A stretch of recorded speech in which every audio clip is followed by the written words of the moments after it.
Good evening. Once again, Kenny Jacobs from Bloomington, Illinois. Going to do another video this evening talking about current events as it relates to Bible prophecy. And again, I have a lot of stories I need to cover tonight. It's getting hard to pick ones that I want to use. That my videos have been almost, they've been 50 minutes long. I don't want my videos to be too long. I'm having to cut out stories. There's so much going on. And as I get into the stories tonight, I just, again, cannot help but think two things here. One, it is absolutely imperative that you are ready for what's about to happen in this world. We need to be ready to go home when Jesus calls, when the trumpet sounds. But we also need to be ready to face any type of persecution and trouble and disaster that may come our way if his return is delayed. It is getting crazier and crazier, and I just have a feeling in my spirit that 2015 is going to be a very, very, very big year in Bible prophecy, and major changes coming to the United States of America. We're seem to be in non-stop chaos right now. Global economy looks like it could collapse this year, but we've got chaos and unrest in our major cities over all that's going on with grand jury rulings and Michael Brown and Eric Garner, and now we've got these police that were assassinated yesterday in New York. There's a lot of other stories I'm working on for future videos of just strange events that are taking place. So again, it's time to make sure you're ready. If you are not saved, you need to get that done. Today is a day of salvation. You're not guaranteed tomorrow, and things are moving really, really fast. So with that, let's get into some news stories. And again, news stories are covering several areas of Bible prophecy. Major events like the covenant with many, the peace agreement with Israel, the building of the third temple, the rise of the new world order, the one world religion, the one world government. Seeing stories about this in the news every single day now. So let's get into the first news story. This is a Temple Mount story in Israel. Out of Israel Today, Temple Mount hosts pro-Hamas rally. And this article really just irritates me after reporting on the fact that they arrested a little boy, a Jewish boy, for going onto the Temple Mount with a candle wanting to recreate Hanukkah on the Temple Mount. He gets arrested, but Hamas is creating constant conflict and upheaval on the Temple Mount, and that seems to be okay. So here we go. Out of Israel Today, Temple Mount hosts pro-Hamas rally. A large group of Palestinian Muslims sporting green Hamas headbands rallied on Friday atop Jerusalem's Temple Mount, where they called for an Islamist conquest of the city. Hamas flags were seen in plenty, and many of the demonstrators loudly pledged allegiance to the group's most notorious terrorists. The event was made possible by Israel's reinstating a policy allowing hundreds of Palestinians from Gaza to visit the Temple Mount every Friday for weekly Muslim prayer services.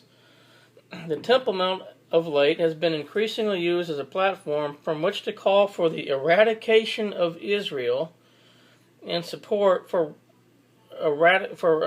radical jihadist groups like ISIS.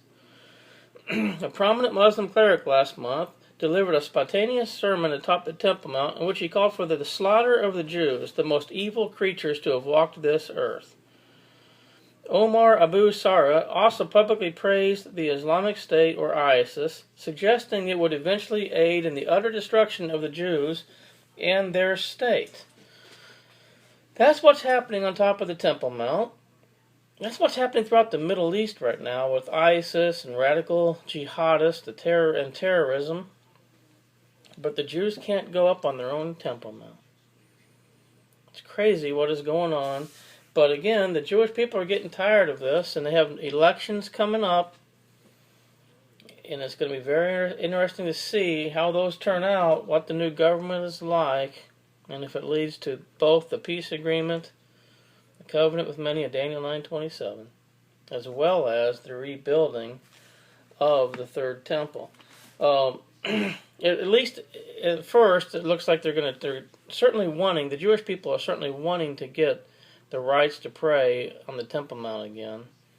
And The Bible makes it clear there will be a third temple. I'll get into that again later on with another news story. So let's continue on. Here's a, I said I ought to have a new segment on my videos called Strange But True Vatican News. Here's another story that bears that out. This is out of Now the End Begins. Pope Francis predicts his own death, then appoints cardinal who will replace him. Well, first of all, I didn't realize that that's how they pick new popes, that the reigning pope would declare who the next pope would be. They always go into a conclave, and they pray about it, and white smoke means there's a new pope, black smoke means there's not. I didn't realize that the current pope had the authority to just say who's going to be the next pope. And now they're talking about how if he were to retire, as he's kind of mentioned, then we'd actually have 3 living popes at one time on the earth. It's getting crazy, but Pope Francis predicts his own death. French Cardinal Jean-Louis Turan will run the Vatican after the Pope dies, supposedly. I love Now the End Begins because they put a lot of scripture in their stories, and they have Revelation 17:9, and here is the mind that hath wisdom, the 7 heads or 7 mountains on which the woman sitteth, at the head of this article, and that's Rome, where the Vatican is, Mystery Babylon. So let's go on. It says, on Monday, as he flew on board the papal airplane, Pope Francis made a curious comment about his own death when he said, I see it as the generosity of the people of God. I try to think of my sins, my mistakes, not to become proud, because I know it will only last a short time, 2 or 3 years, and then I'll be off to the Father's house. When I read it'll only be a short time, that reminded me just then of Revelation chapter 12, verse 12. Therefore rejoice, ye heavens, and ye that dwell in them. Woe to the inhabitants of the earth and of the sea, for the devil is come down unto you, having great wrath, because he knoweth that he hath but a short time. Interesting that Pope Francis says he knows he has only a short time. The reign of the false prophet really... Well, they technically becomes the false prophet and the Antichrist. They reign in the last 3.5 years of the final 7-year period of time. But we can see that final 7 years is imminent. It says, even though the 77-year-old Francis is a relatively young man as far as popes go, Vatican insiders say he talks often of the idea that he has not long left to live. Then, yesterday, he appointed French Cardinal Jean-Louis Turan as the man who will succeed him in the event of his untimely death. And, well, it was Turan, as a senior cardinal deacon, who said the words, Habemus Papam, we have a pope, from the central balcony of St. Peter's Basilica on the night of Francis' election on March 13th, and then announced the name of the new pope to the world. It says, never a dull moment in the Vatican these days. Blink and you'll miss a lot. No doubt about that. But again, Pope Francis predicting his untimely death is also could possibly be scriptural if it turns out that Francis is the Antichrist. And the way he's getting more and more involved in the peace agreement and world politics in general, he's looking more and more like the Antichrist. So, Revelation chapter 13, verse 3 and 4, and I saw one of his heads as it were wounded to death, and his deadly wound was healed, and all the world wondered after the beast. And they worshipped the dragon, which gave power unto the beast, and they worshipped the beast, saying, who is like unto the beast, and who is able to make war with him? Revelation 13:12 says, and he exercises all the power of the first beast before him, and causes the earth and them which dwell therein to worship the first beast, whose deadly wound was healed. So we know that the Antichrist is going to appear to be assassinated and then resurrected. And all the world will wonder after the beast. And I've reported several times about how the Pope doesn't have a lot of security, how he doesn't seem to care much about his safety,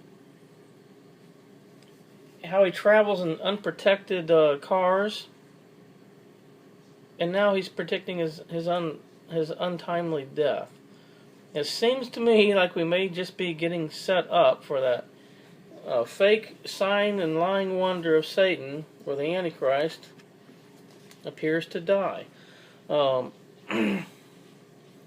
Let's also look at Revelation chapter 20, verse 20. Alright, that's not it. Not verse 20. What is it? Revelation 20, verse... what verse was it? Sorry about that. I wrote down the wrong verse number. Oh, verse 10. And the devil that deceived them was cast into the lake of fire and brimstone, where the beast and the false prophet are, and shall be tormented day and night forever and ever.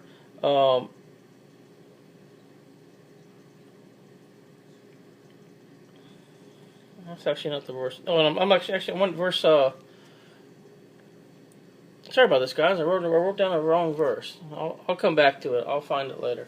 Let's go on to 2 Thessalonians chapter 2, verse 9, because this is another verse about lying signs and wonders. 2 Thessalonians chapter 2, verse 9.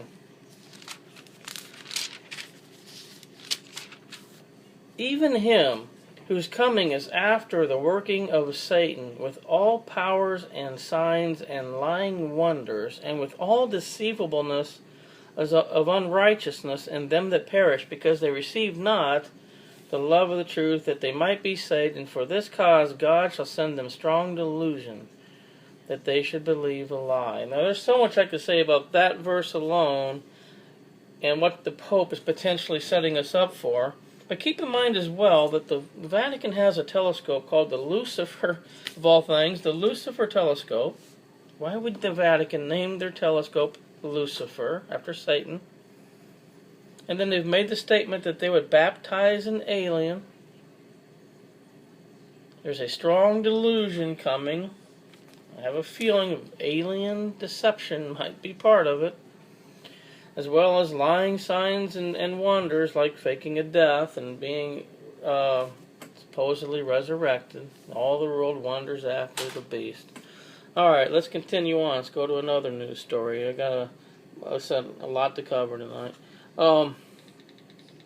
Mahmoud Abbas, Palestinian president. Picture of contradiction always.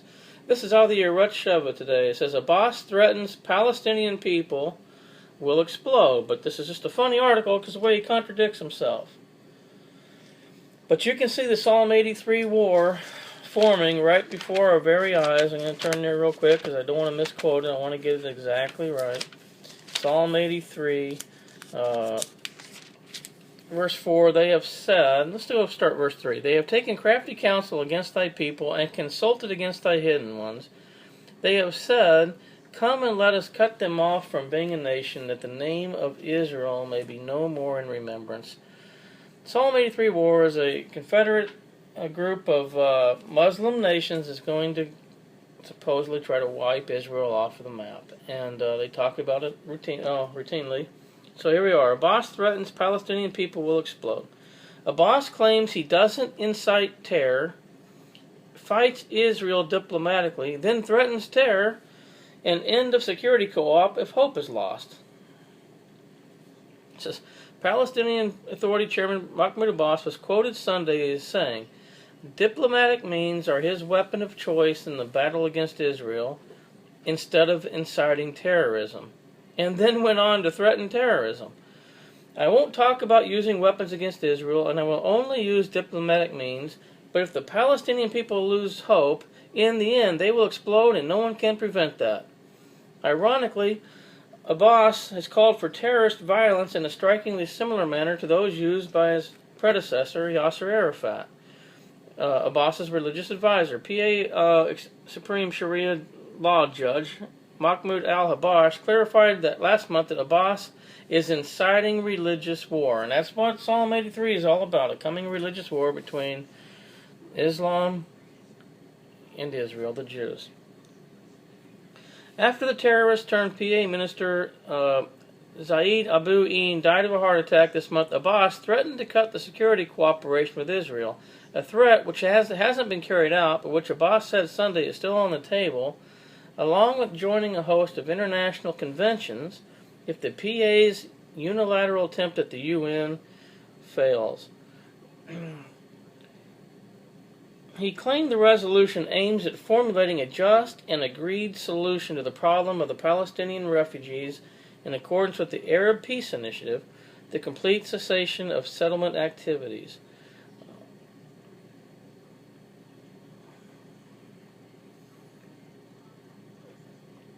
An agreement for an international conference to launch negotiations on the condition that the negotiation period not exceed 1 year and that the end of the Israeli occupation of the state of Palestine will be before the end of 2017. Prime Minister Benjamin Netanyahu responded on Thursday to the PA's unilateral move at the UN, saying Abbas thinks he can threaten us with unilateral steps. He does not understand that they will result in Hamas takeover in Judea and Samaria, just as previously occurred in Gaza. And just yesterday, I believe it was yesterday, things are moving so fast, Hamas fired a rocket into Israel out of Gaza again, and the IDF, Israeli IDF,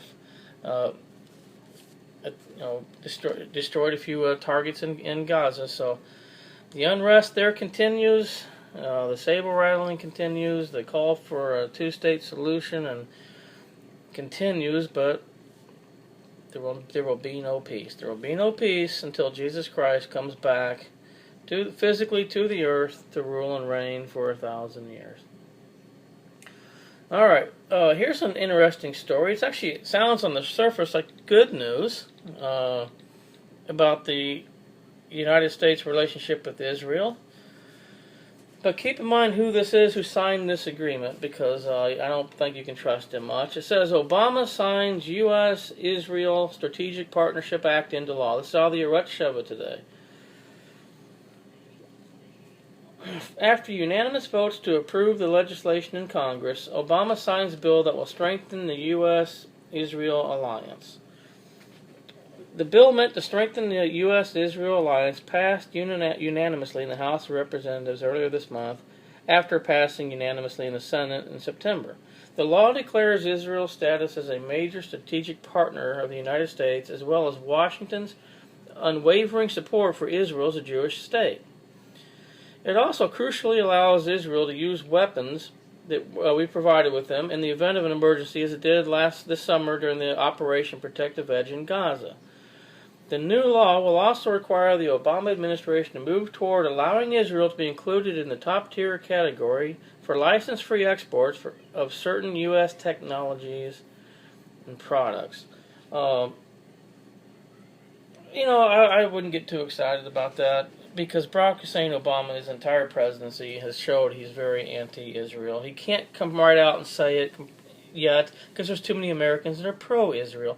Too many senators and representatives are pro-Israel. But his actions prove he really isn't. Now, he and John Kerry are doing everything they can to force the two-state solution on Israel, even last week considering putting sanctions on Israel. And if he really has Israel's back, he wouldn't be considering sanctions on Israel. So I just don't trust anything Barack Hussein Obama does. And need I remind you, if you like your insurance, you can keep your insurance. If you like your doctor, you can keep your doctor. It's just a couple of small points of lies given by Barack Obama. Here's an interesting article out of the Blaze about ISIS. I don't like to report on ISIS too much, honestly, but when they do some things, I will tell you what's going on with it. This one's an interesting story. Islamic State is reportedly executing its own foreign volunteers who just want to go home. This is out of the Blaze today. They're not going to get too many volunteers signing up if this is what they're going to do to them when they decide to go home. And I just don't see ISIS being as... I think they're certainly a major force right now, but it's a strange situation. There's certainly evidence that the United States government created ISIS because they want to try to overthrow Bashar al-Assad and that we've trained ISIS. It's kind of a smoke and mirrors thing, I think. And again, I believe the Psalm 83 war and the war of Ezekiel 38, the Gog and Magog war, will wipe out a lot of Islam. People are so concerned about Islam in the last 7 years. I really think it's I know I could be wrong, but I really believe it's going to get wiped out early on in the final 7 years. Islamic State is reportedly executing its own foreign volunteers who just want to go home. Islamic State extremists in Syria have executed some 100 foreign volunteers who tried to leave the city of Raqqa, the hardline group's de facto capital. The paper quoted an unnamed activist who opposes both the Islamist group and Syrian President Bashar Assad, who said he had verified 100 executions of those trying to flee the service for which they volunteered. I remember we got people trying to get over there to fight for ISIS from places like Canada and the United States. But they're going to quit going over there when they start to see what's really going on and what's happening. And, you know, ISIS is not going to last when people aren't going to go fight for them. Let's see. It says the Islamic State has formed a military police tasked with locating foreign fighters who do not report for duty. The military police unit has raided dozens of homes and arrested the accused deserters. Many jihadists have become frustrated with recent developments, including U.S.-led airstrikes in which the radical group aiming to establish a cross-border caliphate has lost ground. Morale isn't falling, it's hit the ground, an opposition activist living in an ISIS-controlled area told the Financial Times. Local fighters are frustrated. They feel they're doing most of the work and the dying. Foreign fighters who thought they were on an adventure are now exhausted. Let's see here. It says a dozen European volunteers who traveled to Syria to fight alongside ISIS were being held prisoner after saying they wanted to travel home. Their complaint was that they had been assigned to battle rival rebel groups, not Assad's army. Those who do return home potentially face arrest following regulations set in place to thwart homegrown radicals from joining the terrorist group. But just a quick little report on what ISIS is up to, executing their own fighters at the moment. Here's another interesting, I get so tired of Hamas and the Palestinians saying that they want peace. They do not want peace. They will not ever agree to recognizing the Jewish people and Israel as a Jewish state. They are committed, as I read in Psalm 83, to wipe Israel out. And so even if Israel gives up a bunch of land, it is not going to result in peace. And the Palestinian children are being taught to hate the Jewish people. Palestinian boy on Hamas kids show calls Israelis barbaric apes.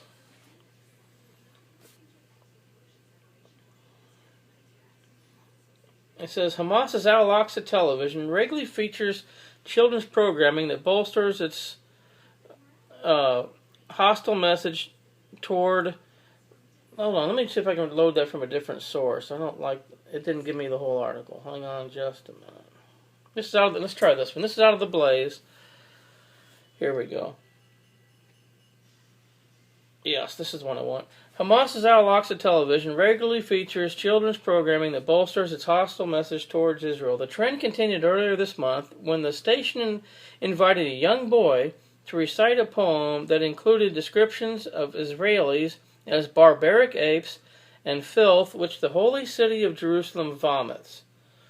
The host of the show, a young girl, asked the boy to give his message to the enemy. The boy, identified by the Middle East Media Research Institute as I'm not going to try to say his name, dramatically exclaimed, "O sons of Zion, O the most evil of creatures, O barbaric apes, Jerusalem rejects you and vomits your filth." Don't you love that? This kid looks like he's about 8 years old. And that's how he's talking about the Jewish people. Along with the boy in the studio were 3 little girls and a giant teddy bear. A translation of his recitation included these lines: "You are nothing but herds of deluded idiots. Jerusalem is my land, Jerusalem is my honor. O you slayers of Allah's pious prophets, humiliation and suffering have been decreed on you." The poem was called "I Do Not Fear the Gun." I do not dread barbarism, as long as I have my holy book and my city in my heart, as long as my arms can throw stones, and as long as I am free and do not sell out the cause, he added. By the way, this video, this article, I'll post it into the description box so you can look at it. There's 3 or 4 actual video segments on there from it. But that's the hatred that these kids are being indoctrinated into by the Palestinian people, by Hamas, by the terrorist groups. There will never, like I said earlier, there will never be peace in the Middle East until Jesus comes back and brings peace. Let's get into Pope Francis again. He keeps me pretty busy. Here's another interesting news story.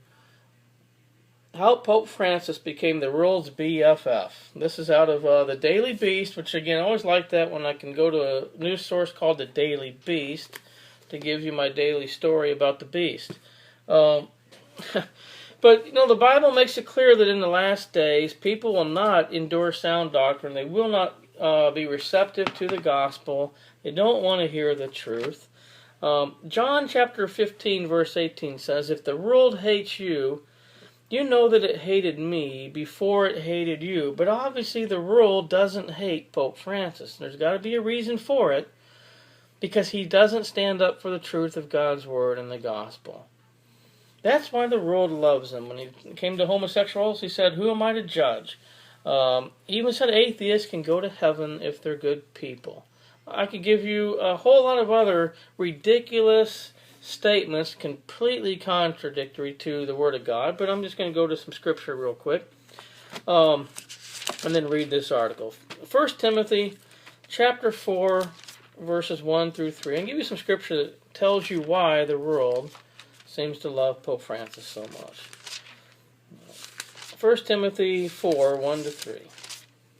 "Now the Spirit speaketh expressly that in the latter time some shall depart from the faith, giving heed to seducing spirits and doctrines of devils, speaking lies in hypocrisy, and having their conscience seared with a hot iron, forbidding to marry and commanding to abstain from meats which God hath created to be received with thanksgiving of them which believe and know the truth." I included verse 3, forbidding to marry, and commanding to abstain from meats, because those are 2 Catholic doctrines right there. But they love Pope Francis because the world is departing from the faith and giving heed to seducing spirits and doctrines of devils. And let's go to 2 Timothy chapter 4.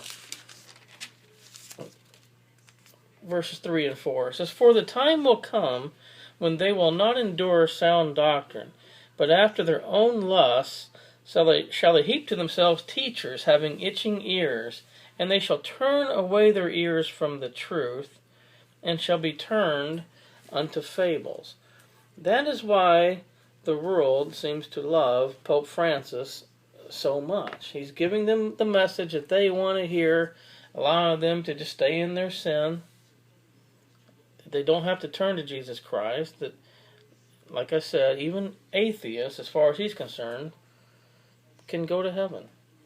And, as they have said, if they find an alien here on earth, they would baptize the alien. I'm not making this stuff up. This is true stuff right out of cardinals and popes' words. All right, let's look at this news story. How Pope Francis became the world's BFF. In the 20 months since his bow from the balcony above St. Peter's Square after the conclave, introducing himself as a Bishop of Rome, Pope Francis is registered in poll after poll as the most popular person in the world. Barack Obama gets an average of 1,300 retweets on his account. Pope Francis gets 20,000. By the way, Pope Francis said if you will join his Twitter, follow him on Twitter and retweet him, he can shorten your time in purgatory. He really did. The man is telling you lies straight from the pit of hell. Let's go on.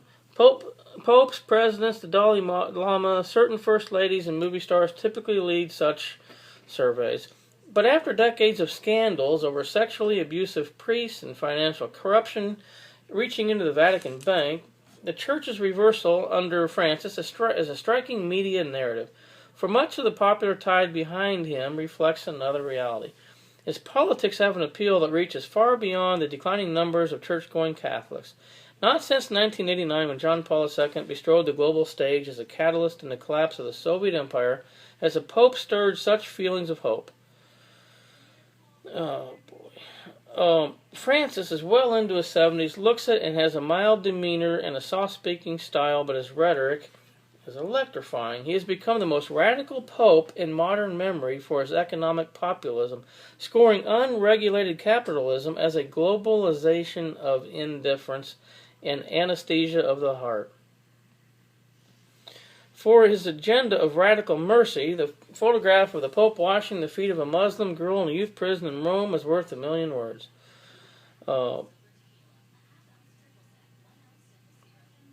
Again, really long article about a lot of nothing, honestly. But I just want to point it out that, again, another article about how great the Pope is and how popular he is and how the whole world loves him. Because, again, let's turn to Scripture. Let's go to Revelation again. Revelation chapter 13. Revelation 13:8. It says, "And all that dwell upon the earth shall worship him, whose names are not written in the book of life of the Lamb, slain from the foundation of the world." That's the Antichrist it's referring to. It says, all that dwell upon the earth shall worship him. And people are worshiping him now. Even people who are not Catholics love this guy. Let's go to Revelation 13:11 through 18. This is about the second beast, the false prophet. "And I beheld another beast coming up out of the earth, and he had 2 horns like a lamb, and he spake as a dragon. And he exercises all the power of the first beast before him, and causes the earth and them which dwell therein to worship the first beast, whose deadly wound is healed. And he doeth great wonders, so that he maketh fire come down from heaven on the earth in the sight of men. And he deceiveth them that dwell on the earth by the means of those miracles which he had power to do in the sight of the beast, saying to them that dwell on the earth that they should make an image to the beast, which had the wound by the sword, and did live. And he had power to give life unto the image of the beast, that the image of the beast should both speak, and cause that as many as would not worship the image of the beast should be killed. And he causes all, both small and great, rich and poor, free and bond, to receive a mark in their right hand or in their foreheads, that no man might buy or sell, save he that had the mark, or the name of the beast, or the number of his name. Here is wisdom. Let him that hath understanding count the number of the beast, for it is the number of a man, and his number is 666. 666. If you add up vicarious filii Dei, which is the Latin for vicar of Christ, Pope is a vicar of Christ, that equals 666. Revelation 16, he causes all, both small and great, rich and poor, and 17, no man can buy or sell unless he has the mark of the beast. That's an economic system. It's also a religious system, because you have to worship the beast. You have to declare you're worshiping the beast by taking that. But it's also an economic and political system. It's exactly what Pope Francis is working on right now, and he's very much into trying to control, trying to help the world's poverty, so to speak, and he's very into income inequality, which so is Barack Hussein Obama and the UN. But how are you going to control income and income inequality and control resources? You do it by setting up the mark of the beast and determining who can buy and who can sell, who can't. And that's where we're headed. And he's pushing it that direction as fast as he possibly can. All right.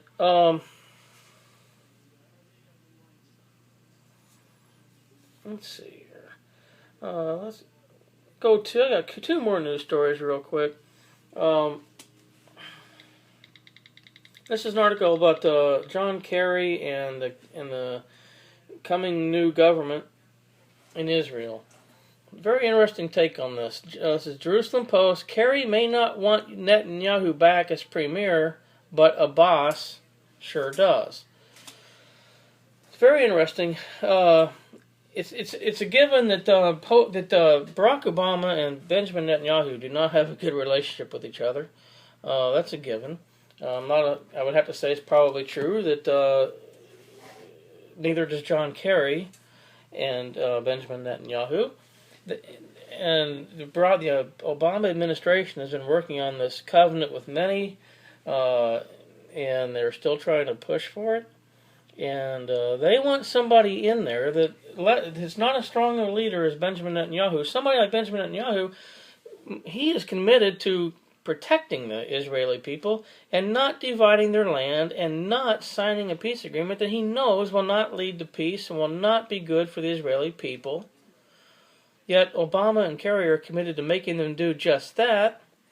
So Obama does not want Benjamin Netanyahu to be reelected. He's hoping that new leadership will come in, like Zippy Livni, which looks like that could be a possibility, who would be much easier to deal with, who would be much more likely to agree to the covenant with many and to part the land. So, but Abbas doesn't want that, and I'm going to show you why here. The PA's leader's actions over the last few months, indeed over the last few days, indicate that he is interested in keeping Netanyahu well ensconced in power. So even though John Kerry and Barack Obama don't want Netanyahu to be in power, the Palestinian Authority President Mahmoud Abbas does. And that seems like he wouldn't want that because they want a two-state solution. The Palestinian people want their land. Abbas is their president. You would think he would want a different prime minister in Israel because they haven't been able to work out a deal with Netanyahu. But this is interesting where this article goes. It says, longtime State Department Middle East hand Aaron David Miller wrote a piece on Foreign Policy's website this week under the entertaining headline, All John Kerry Wants for Christmas is an Israel Without Bibi. In this piece, Miller, for the third time this month, warned the U.S. against intervening in the upcoming Israeli elections. It says, given how much Kerry cares about and wants to achieve an Israeli-Palestinian breakthrough, possibly more than anything else on the U.S. diplomatic front, what Kerry really wants for Christmas is Bibi gone and Zippy Livni, his real peace partner, back on top, if not as prime minister, then as a key negotiator, he wrote. But what about Palestinian Authority President Mahmoud Abbas? What is his wish list? What does he want? It says, all Mahmoud Abbas wants is an Israel with Bibi. I skipped over some Arabic words there that I couldn't pronounce. But basically it says all that Mahmoud Abbas wants is an Israel with Bibi. That's right. As counterintuitive as it might seem, the Palestinian leader's actions over the last few months, indeed over the last few days, indicate that he is interested in keeping Netanyahu well ensconced in power. Everything from Abbas saying that the Jews must be kept from contaminating the Temple Mount, to his inflaming the situation in Jerusalem, to his pushing forward with unilateral moves at the UN Security Council and elsewhere in the international arena, plays into Netanyahu's hands and reinforces the feeling among wide swaths of Israeli public that the Palestinian leader is indeed not a partner, and that the world is stacked up against the Jewish state as perhaps never before. Why in the world would Abbas, who claims that all he wants is a little state of his own within the 1967 lines, with Jerusalem as its capital, and a fair accommodation for descendants of the Palestinian refugees, want Netanyahu to remain in power? Because only if Netanyahu remains in power will the world keep up the intensity of its heat on Israel. Only if Netanyahu remains in power does the Palestinian tactic of getting the world to impose an agreement on Israel have a chance of working. Only if Netanyahu stays in power will the current momentum against Israel in the international arena continue. And that is all good for Abbas. He said, but the last thing that Abbas wants right now, when he feels he is just one or two turns of the screw away from getting the world to impose its will on Israel, is for a presentable Israeli face to relieve the heat. Basically, the Palestinians want the world to give them the two-state solution without having to give up anything at all in negotiations. That's what they don't want, a negotiated peace deal. They're going to the UN, trying to get a UN resolution and join international agreements to allow the world, make the world, force Israel to give up their land. Because, as I said earlier, Hamas and the Palestinians, they refuse to acknowledge Israel as a Jewish state, and they will not bring anything to the negotiating table. They will not and are not willing to give up anything. And right now, they are actually gaining momentum around the world. The world is turning against Israel, and it's looking like, well, we saw what happened with the European Union. They're all those nations are voting to recognize the Palestinian state, and it's not even a given that the United States will actually veto the final UN resolution. Very interesting. Things are moving really, really fast. It says, but the world, Abbas is betting, can deliver Israel, and the momentum is currently in his favor. That momentum might be slowed if one of Netanyahu's opponents would win the elections, which is why Abbas, counterintuitively, seems more comfortable with Netanyahu in power for a few more years. His current actions, in any event, seem to be pointing in that direction. However, again, I think if Zippy Livni comes in, or somebody else, they will negotiate and be willing to give up a lot of the land just for the peace agreement. And I saw the last poll, 65% of the Israeli people do not want Benjamin Netanyahu to be the prime minister once the new elections are here. All right, one more news story, and this goes back to the Third Temple. Again, when you see the Temple, in the Temple Mount and the Third Temple in the news all the time now, again, I want to remind you that the Jewish people have not had a temple since AD 70. All of the end-time signs are coming together at the same time. And Jesus said, when you see all these things begin to come to pass, look up and lift up your heads, for your redemption draws nigh. So this article out of i24news.tv says, Israel's third revolution, rebuilding the ancient temple. Now, they also just came up with, they've somehow created pure olive oil that they need for the temple, the menorah, and they haven't had that pure olive oil for 2,000 years. Again, it's all coming together at the same time. This article says, when my late father would hum to himself, may the temple be rebuilt in our time, he was not thinking of a political plan or a potential ideological agenda, only an ancient Jewish soul music song. He could not have imagined Naftali Bennett, Yehuda Glick, or Moshe Feiglin as icons of the neo-Jew. He could not have imagined the idea being promoted by these three to rebuild the ancient Jewish temple as concrete and viable plans. For my father, the temple was an eternal yearning. This is the real gap between the Israeli generations. It says, 2 generations read Israel's future, our present, completely wrong. Those generations are gone now, but the temple has been resurrected and turned into a political work plan. It is a huge and inspired idea that has naturally replaced the old, worn-down content. Once we used to talk about the resurrection of the Hebrew language, the redemption of the land and of man, of nationality, of multiculturalism, a melting pot. Today we talk about the temple. Not all of us, but it's only a question of time. We are nearing a third revolution. The first lasted from 1948 to 1977. Let's see. This in 1977, they were disposed and replaced by the second Israeli Revolution. This one turned Israel into a religious, nationalistic, and capitalistic society and state. On Israel's 70th anniversary in 2018, the second Israel will celebrate only 4 decades. Apparently, this revolution has run its course as well. Out of the ruins of the two, a third revolution is emerging. The idea at the heart of the first revolution was the state, The second was territory, a greater Israel comprising the land on both sides of the Jordan River. And the third revolution is motivated by an idea which overshadows all the rest, the temple.